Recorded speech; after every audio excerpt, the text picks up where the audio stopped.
খুবই স্বাভাবিকভাবে দেশের জরুরি পরিস্থিতি কি হতে পারে সেটা নিয়েও আমরা এই বৈঠকে কম বেশি কথা বলেছি। এই বিষয়ে সংশ্লিষ্ট যে মন্ত্রীবর্গরা আছেন তারা তাদের একটা কর্মপরিকল্পনা শীঘ্রই দু একদিনের মধ্যে ওনার কাছে হাজির করবেন এবং তারপরে আবার পরবর্তীতে মাননীয় প্রধানমন্ত্রীর নির্দেশ অনুযায়ী আমাদের পদক্ষেপ আমরা গ্রহণ করব।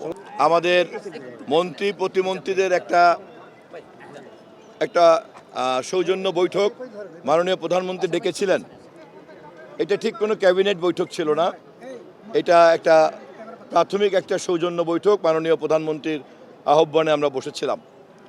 খুবই স্বাভাবিকভাবে দেশের জরুরি পরিস্থিতি কি হতে পারে সেটা নিয়েও আমরা এই বৈঠকে কম বেশি কথা বলেছি। আলাপ আলোচনার সাপেক্ষে মাননীয় প্রধানমন্ত্রী আমাদের সকলকেই পরামর্শ দিয়েছেন। সরকারের পক্ষ থেকে আমাদের এই মুহূর্তে অগ্রাধিকার হচ্ছে রমজান উপলক্ষে দ্রব্যমূল্যের মূল্যকে নিয়ন্ত্রণে রাখা, আইন শৃঙ্খলা পরিস্থিতিকে মানুষের সহযোগিতা রাখা এবং বিদ্যুতের সরবরাহটাকে স্বাভাবিক রাখা, বিশেষ করে রমজানের তারাবির নামাজে যাতে কোনো কষ্ট না হয়।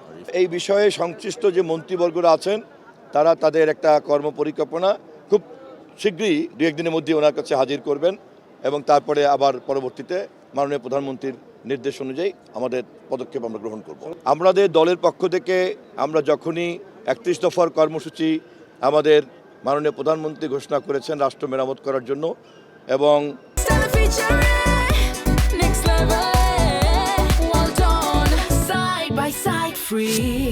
এই কর্মসূচি কেবলমাত্র বিএনপিরই ছিল না, এটা গণতান্ত্রিক রাজনৈতিক সকল দল এটার সঙ্গে যুক্ত ছিল। এই কর্মসূচি বাস্তবায়ন করার জন্য যদি জনগণের ভোটে আমরা নির্বাচিত হই তাহলে আমরা অগ্রাধিকারের ভিত্তিতে একটা 180 দিনের কর্মসূচি আমরা গ্রহণ করব। এবং 180 দিন কেন আমরা বেছে নিয়েছি? কেননা যে কোনো লক্ষ্য তা আশু লক্ষ্যই হোক আর দূরদর্শী লক্ষ্যই হোক, তা তো বাস্তবায়ন করার জন্য একটা বাস্তবসম্মত সময় দরকার।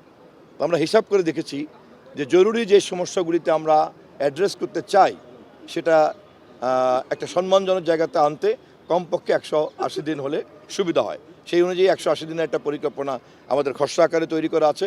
খুব শীঘ্রই আপনাদের মাধ্যমে দেশবাসী জানতে পারবে।